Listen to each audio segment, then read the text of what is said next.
Oke, baik ya. Hari ini saya akan memberikan penjelasan awal terkait dengan farmakoterapi diabetes mellitus sebagai pemantik bagi kalian untuk belajar lebih lanjut ya. Jadi ini bukan akhir tetapi justru menjadi awalan bagi kalian untuk kemudian mempelajari atau mencari tahu ya, mencari tahu ataupun ya meresum ya apa yang terkait dengan diabetes mellitus. Jadi kalau farmakoterapi sendiri saya yakin kalian sudah paham. Sementara kalau diabetes mellitus ya itu kalian pasti juga sudah sering mengenal. Secara bahasa diabetes mellitus ini berasal dari bahasa Latin. Diabetes maknanya pancuran. Kenapa disebut pancuran? Karena orang diabetes itu kadang-kadang, seringkali ditandai dengan sering buang air kecil, ya, yang kemudian seperti pancuran, ya, yang juga sering disebut sebagai poliuria. Sementara mellitus itu artinya manis, ya. Selain diabetes mellitus, mungkin kalian mengenal ada penyakit lain yang juga dinamai dengan diabetes, yaitu diabetes insipidus. Diabetes mellitus dan diabetes insipidus ini berbeda ya, sangat berbeda. Kalau diabetes insipidus itu adalah orang yang terlalu banyak berkemih karena dia kekurangan hormon antidiuretik ya. Kemarin di pertemuan utama sudah dikenalkan tentang berbagai macam hormon, salah satunya antidiuretik hormon yang itu fungsinya adalah menghambat uh, diuresis ya, menghambat berkemih ya, yang seharusnya hormon itu akan dihasilkan ketika kita dalam kondisi tidak haus ya, atau banyak minum eh, dalam kondisi haus ya. Tetapi pada orang yang diabetes insipidus dalam kondisi haus ataupun tidak haus, bahkan dalam kondisi yang haus pun dia masih bisa mengalami diuresis ya, yang seharusnya ADH itu ada sehingga menghambat berkemih sehingga tidak banyak cairan yang keluar, tapi ini malah justru banyak cairan yang keluar. Sementara kalau diabetes mellitus itu tidak ada hubungannya dengan ADH, tidak ada hubungannya dengan diabetes insipidus ya, tapi ini adalah suatu bentuk kelainan metabolik yang ditandai dengan banyak berkemih dan kemihnya itu meli. Meli tadi manis ya. Karena kenapa kok manis? Karena memang banyak mengandung gula. Referensinya ini Perkeni, kalian bisa cek tuh ya, googling Perkeni ya. Saya juga akan share di Google Classroom. Yang itu tiap tahun ya nggak tiap tahun ya, termasuk sering lah dibandingkan dengan mungkin panduan-panduan terapi yang lain ya. Terakhir 2024 ada banyak cukup perbedaan antara 2024 dengan sebelumnya itu di 2021. Kalau yang dasar-dasar seperti patofisiologi itu malah justru adanya di Perkeni 2021 ya.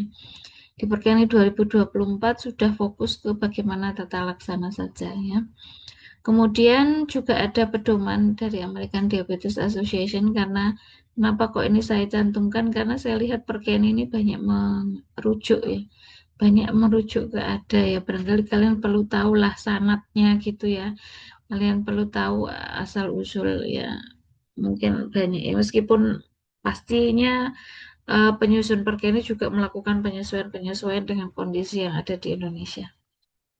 Kemudian yang lainnya yaitu farmakoterapi di Piro, saya kira ini sudah sangat lazim ya, ambil atau baca pada topik diabetes mellitus.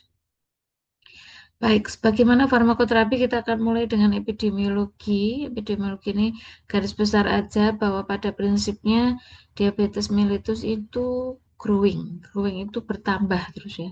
Bertambah dan jumlahnya sekitar 10-15% dari seluruh penduduk bumi dan 10-15% pula di Indonesia ya.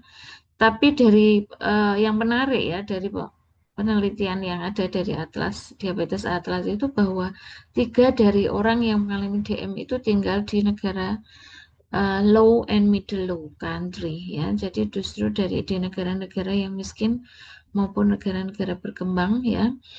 eh Ya, nanti kita lihat ya. Padahal kalau dipikir negara miskin dan negara berkembang itu kan harusnya kurang makan ya. Tapi ternyata sekarang tidak ya. Kurang makannya mungkin di aspek protein, tetapi karbonya justru tambah banyak ya.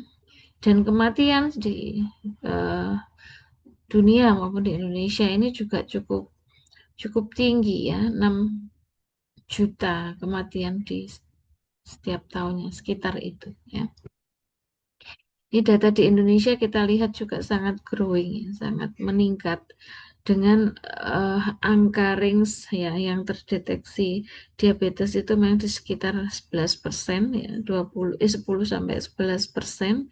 Meskipun ada kecurigaan bahwa orang yang belum terdiagnosa ya, tetapi sebenarnya mengalami hiperglikemia itu juga cukup cukup tinggi ya. Dari 1.000 penduduk itu kemungkinan ada, ini diprediksi di tahun 2021 itu ada 29.000 ya. Berarti 29.000 dibagi 1.000 ya, ada 29 ya 29.000 dibagi 1.000 ya, 29 orang di setiap ini. Ada satu orang di setiap 29 orang. Jadi cukup tinggi ya. Ini sekitar 17% nih orang yang sebenarnya mengalami hiperglikemia atau mengalami pradiabetes ya. Ataupun sebenarnya dia hiperglikemia tetapi belum terdiagnosa sebagai DM ya. Dilihat dari variasi data di seluruh Indonesia memang beragam dengan variasi atau prevalensi paling banyak di Maluku, Papua Barat, dan Padang. Ini saya kira juga terkait dengan pola makan dan pola hidupnya ya. Ya, secara definisi DM itu adalah suatu penyakit metabolik ya. Makanya beda ya dengan diabetes insipidus.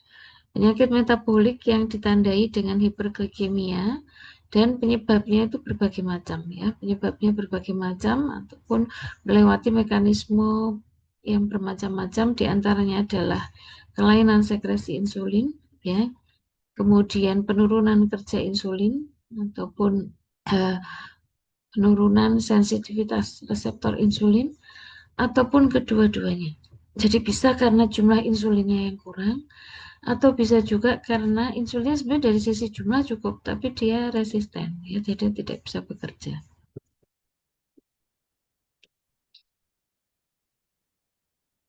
Ya, ini adalah eh, apa namanya? Kalau tadi bicara definisi definisi DM itu ada kelainan metabolik yang ditandai dengan hiperglikemia. Seperti apa hiperglikemia itu gitu ya.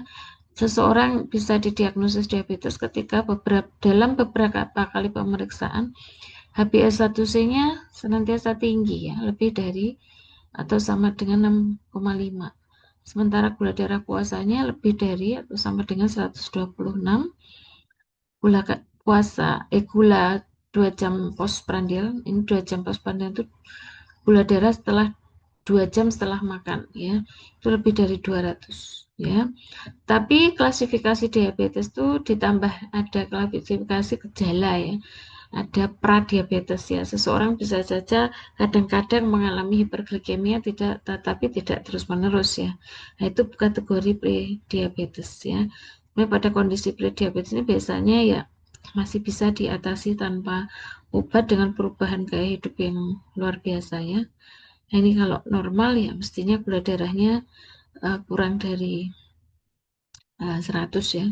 Gula darah puasanya, gula darah 2 jam PP-nya kurang dari 139 dan HbA1c-nya juga kurang dari 5,7 ya. Ini bagaimana melihat ya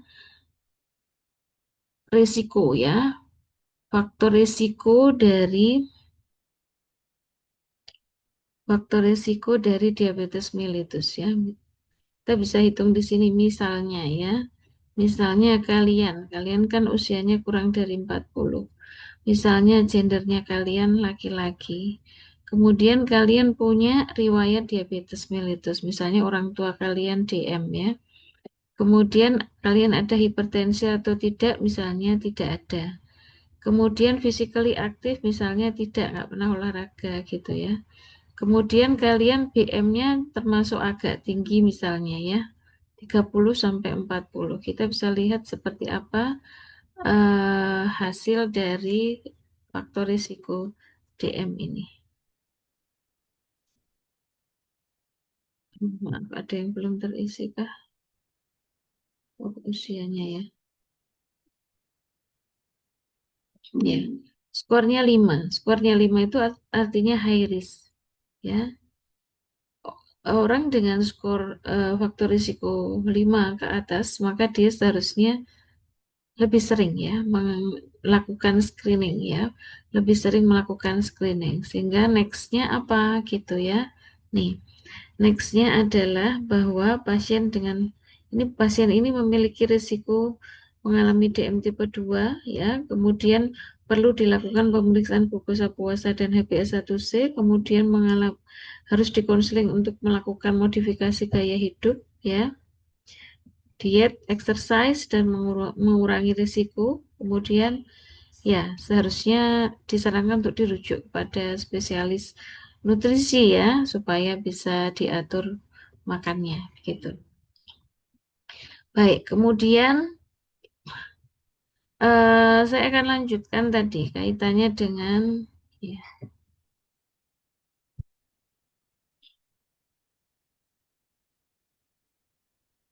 setelah tahu seperti apa diabetes mellitus ya, kita harus tahu klasifikasinya seperti apa ya.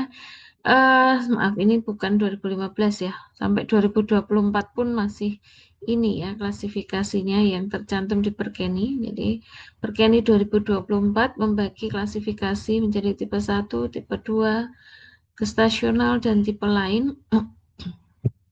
Kita lihat nih gambarnya, tipe 1 nih pada anak-anak ya. Tipe 2 terlihat ya ini masih pakai baju anak-anak, pakai ini mau sekolah begitu ya. Tipe 2 ini pada dewasa, gestasional pada kehamilan, tipe lain tuh yang tidak masuk di dalam ketiga kategori tersebut karena kejadiannya juga bermacam-macam kalau tipe lain itu ya. Jadi kita lihat bahwa secara umum pembedanya apa? Bahwa tipe 1 itu karakteristiknya adalah sel beta pankreasnya cenderung tidak mampu menghasilkan insulin ya, sehingga terjadi penurunan jumlah insulin secara absolut ya. Yang ini disebabkan karena ada inflamasi atau kerusakan pada sel beta pankreas yang itu umumnya disebabkan karena bisa karena autoimun, bisa karena virus ya. Ini kalau idiopatik ini juga bisa, atau imunodiopatik itu sesuatu yang tidak bisa dihindari ya. Idiopatik itu penyakit yang tidak ada penyebabnya gitu, ataupun juga bisa karena virus ya. Tipe 2 ini disebabkan karena hal yang lebih bervariasi, tetapi secara umum adalah disebabkan karena resistensi insulin. Bervariasi di sini maksudnya adalah bahwa yang paling dominan menyebabkan DM tipe 2 itu adalah akibat dari pemicu-pemicu terjadinya resistensi insulin yang itu paling banyak disebabkan karena satu adalah karena keturunan, yang kedua adalah karena gaya hidup ya, gaya hidup yang menuju ke sindrom metabolik ya, ataupun obesitas ataupun gangguan metabolisme ya. Kemudian yang tipe selanjutnya adalah diabetes mellitus gestasional. Ini terjadi pada kehamilan yang kemudian memicu terjadinya resistensi insulin ya. Di American Diabetes Association, DM gestasional ini dianggap sebagai tipe 4 ya. Sementara tipe lain-lain ini dimasukkan dalam tipe 3. Tipe lain-lain itu apa? Bisa karena idiosinkrasi. Idiosinkrasi itu obat. Contoh obat yang sering memicu terjadinya hiperglikemia itu adalah golongan kortikosteroid. Ya, itu contoh tipe lain ya yang disebabkan karena obat. Penyebab lainnya adalah karena mutasi genetik ya. Ada diabetes yang disebut sebagai MODY ya, maturity onset diabetes in young ya. Jadi orang yang mengalami diabetes pada usia yang masih sangat muda, tetapi harusnya kan anak muda kan tipe 1 ya. Tapi ketika dicek itu sel beta pankreasnya nggak masalah ya, sehingga tidak bisa dikategorikan tipe 1 ya. Tetapi dia mengalami resistensi insulin sehingga dia itu terjadi pada anak-anak, tetapi kejadiannya seperti tipe 2 gitu ya. Jadi tidak bisa dimasukkan tipe 1 maupun tipe 2 sehingga disebut sebagai tipe lain atau tipe spesifik. Misalnya begitu ya contohnya. Termasuk juga penyebab karena kortikosteroid atau penyebab karena hal lain yang tidak bisa dikategorikan ke dalam tipe 1, tipe 2 ataupun DM gestasional, maka itu disebut sebagai tipe lain. Nah, ini yang menarik. Januari 2025 ya, Asosiasi Federasi Diabetes Mellitus Internasional itu melaunching adanya DM tipe 5 ketika mereka melakukan mengadakan conference atau kongres DM di Thailand. Dan tipe 5 ini ternyata apa? Ternyata penyebabnya adalah malnutrisi jangka panjang. Dan ini terjadi pada usia muda juga yang kemudian justru kurus ya, orangnya kurus dan ternyata penyebabnya adalah karena malnutrisi jangka panjang sehingga kemudian merusak insulin ya, sehingga terjadi uh, resistensi insulin pada usia yang masih dini ya, pada usia yang masih dini. Kemudian kerusakan beta pankreas juga mungkin terjadi karena tadi itu, karena kekurangan nutrisi sehingga kemudian menyebabkan jumlah insulin itu berkurang dan ini rusaknya insulin tidak dikaitkan dengan autoimun, tidak dikaitkan dengan uh, tipe apa ya, artinya ada penurunan insulin tapi tidak bisa dikategorikan tipe 1. Ada resistensi insulin tetapi tidak bisa dikategorikan tipe 2. Yang ternyata itu dikaitkan dengan malnutrisi. Ini sering disebut DM tipe 5. Nah, ini nanti kalian silahkan membuat rangkuman ya, bagaimana perbedaan DM tipe 1, tipe 2, DM kehamilan, lain-lain, dan DM tipe 5 dari sisi onsetnya seperti apa, usia seperti apa, penyebabnya seperti apa, berat badan, ciri urinalisis, komplikasi, dan diagnosis. Ini di farmakoterapi di Biro ada, silahkan kalian rangkum dan ditaruh di sini. Lalu bagaimana patofisiologinya? Patofisiologinya itu secara umum melibatkan otak, melibatkan muscle atau otot, melibatkan pankreas yang jelas ya ini yang utama, kemudian liver dan jaringan adiposa. Ya, kenapa? Karena otak itu mengatur keinginan makan, mengatur rasa lapar ya. Kemudian dia juga mempengaruhi hepar untuk metabolisme glukosa maupun lipoprotein. Kemudian kalau otot kenapa? Karena di otot itulah terjadi metabolisme glukosa ya. Kemudian di liver, oh ya, di otot juga ada kaitannya dengan fungsi miosit ataupun mitokondria. Nanti saya jelaskan lebih lanjut. Sementara di liver ini juga mempengaruhi ya terjadinya hiperglikemia atau DM karena sintesis glukosa, glikogen, lipid. Ini juga terjadi di liver ya. Kemudian di jaringan adiposa ini juga mempengaruhi karena di sana juga terjadi metabolisme lemak ya, terutama ya. Nah, sehingga memang terjadinya DM atau hiperglikemi ini secara patofisiologi terus berkembang ya sebenarnya. Teori-teori yang mendukung evidence-evidence yang menuju bahwa oh ternyata ada pengaruh ini. Zaman dulu DM itu hanya dikaitkan dengan sel beta pankreas dan reseptor insulin saja ya, tetapi sekarang ternyata banyak hal yang berperan ya. Kita tahu sel beta pankreas ini yang paling utama, kenapa? Karena dia adalah sel yang menghasilkan insulin ya, sel yang menghasilkan insulin. Di samping juga dia bisa memicu terjadinya apa? Menghasilkan amilin ya, yang mana amilin itu bisa berpengaruh pada percepatan pengosongan lambung gitu ya. Kalau makanan masuk ke lambung dan cepat kosong itu maksudnya apa? Berarti cepat masuk ke usus dan cepat diabsorpsi. Kalau cepat diabsorpsi berarti dia bisa menyebabkan terjadinya hiperglikemia. Kemudian yang kedua di pankreas ya, kalau sel beta menghasilkan insulin ya, sel alfa dia juga bisa memicu terjadinya hiperglikemia dengan adanya glukagon ya, dengan adanya hormon glukagon. Jadi sebenarnya pankreas itu biasa menghasilkan hormon yang bisa mengurangi atau meningkatkan gula darah. Kalau insulin kan mengurangi gula darah ya. Kemudian penyebab lainnya ya, kita lihat adalah ini ada 3 hal yang sangat berpengaruh untuk metabolisme di dalam tubuh, metabolisme nutrisi di dalam tubuh, yaitu sel lemak, otot, dan hepar. Ya, sel lemak, otot, dan hepar. Karena ketiga lokasi ini, ya, ketiga sel ini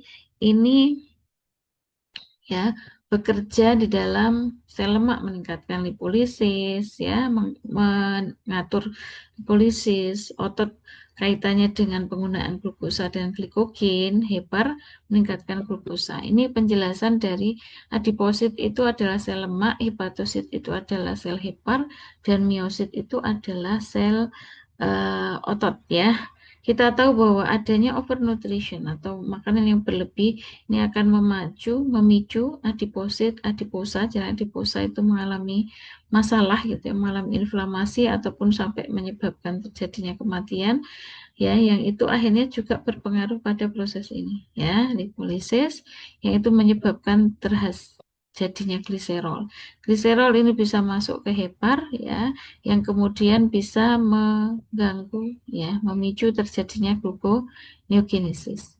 Di samping itu, adanya gula yang banyak ini juga secara langsung akan mempengaruhi hepar itu, ya, untuk kemudian menyebabkan terjadinya resistensi insulin dan menyebabkan penurunan sintesis glikogen.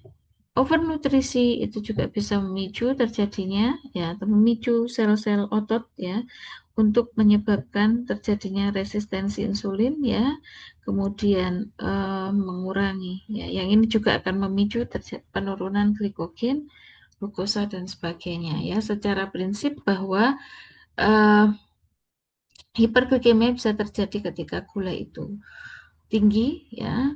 Kemudian gula itu tinggi akibat apa? Akibat gula itu tidak digunakan di otot misalnya, atau gula itu tidak diubah menjadi glikogen di otot misalnya, ya.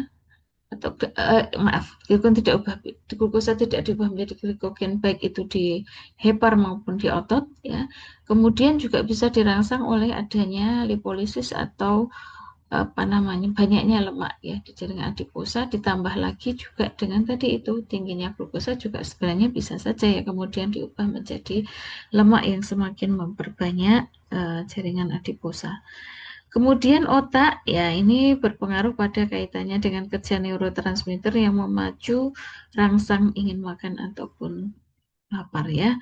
Kemudian di kolon, ya, di usus kita juga ada mikrobiota yang kemudian berpengaruh terhadap proses metabolisme. Kemudian di usus halus, ya, ada inkretin, ya, ada efek inkretin yang mempengaruhi, ya, absorpsi glukosa, ya, semakin cepat diabsorpsi, ya, semakin cepat hiperglikemia.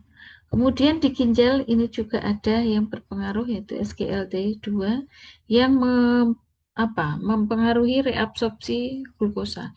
Kalau glukosa direabsorpsi berarti kembali lagi ke darah, berarti gula darahnya tinggi.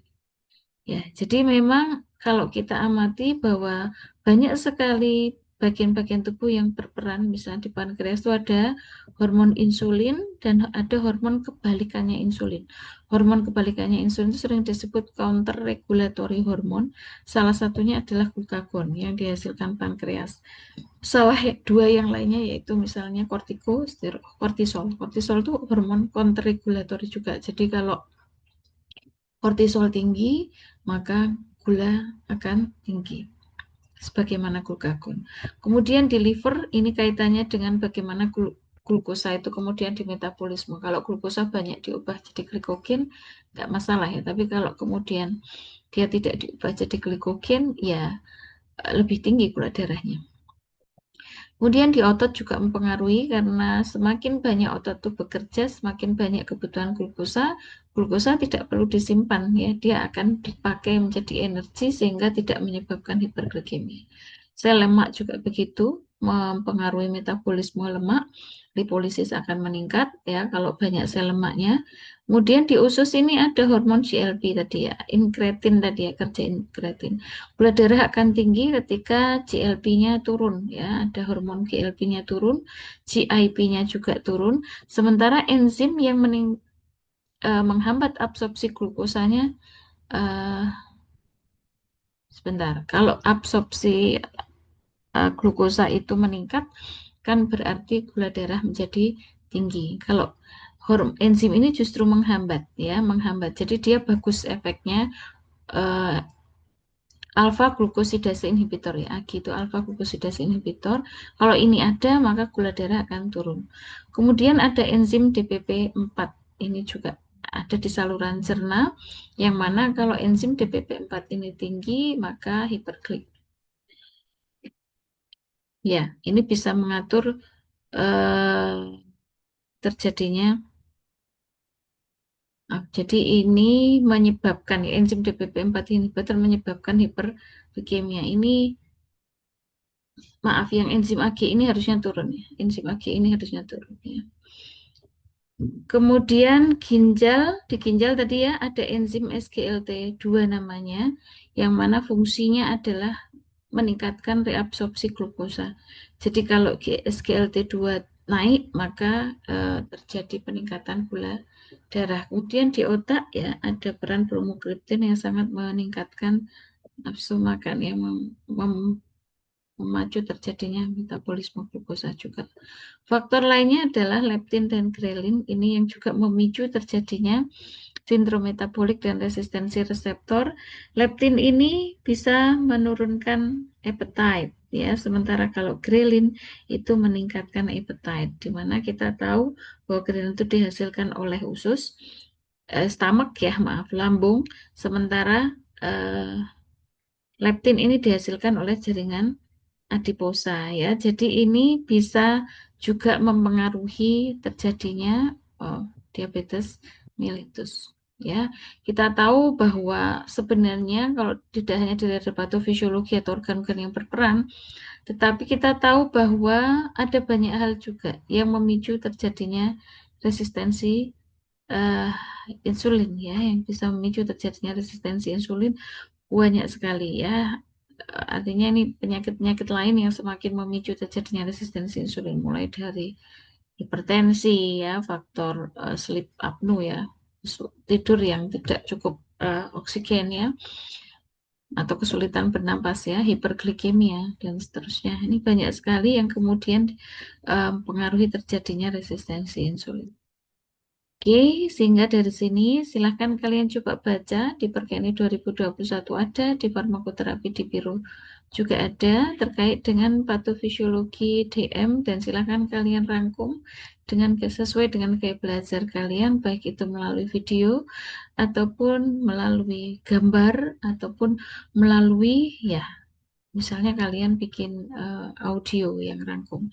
Ini salah satu contoh link YouTube yang bisa kalian pelajari juga terkait dengan patofisiologi DM. Ini coret-coretan saya mencoba merangkum ya. Kalau saya kadang juga butuh gambar gitu ya, butuh gambar gitu untuk memudahkan merangkum ya. Dari gambar saya ini ada peran makanan yang banyak, kemudian makanan masuk ke saluran cerna, di saluran cerna ini masuk ke eh, di dalam darah ini glukosa akan merangsang keluarnya insulin. Dari situ harusnya sih sebenarnya dibawa ke otot ya, untuk kemudian digunakan. Tapi kalau insulin nggak ada, maka gula menjadi tinggi gitu ya. Kemudian ada faktor lain, misalnya ini ya, misalnya di usus ada GIP1, GLP1, DPP4 enzim ya. Kemudian di eh, liver selain ada insulin, jadi di pankreas selain ada insulin juga ada glukagon misalnya gitu. Di lemak, jaringan lemak ya, itu juga ada yang mempengaruhi adiposit misalnya gitu ya. Kemudian di ginjal ada SGLT yang mempengaruhi misalnya. Nah, silahkan kalian bisa explore lebih jauh lagi terkait bagaimana patofisiologi diabetes mellitus. Dari sini kalian bisa membedakan jenis-jenis DM, patofisiologi DM, maupun patofisiologi DM dari berbagai tipe, yaitu tipe 1, 2, 3, 4, dan baik, saya kira cukup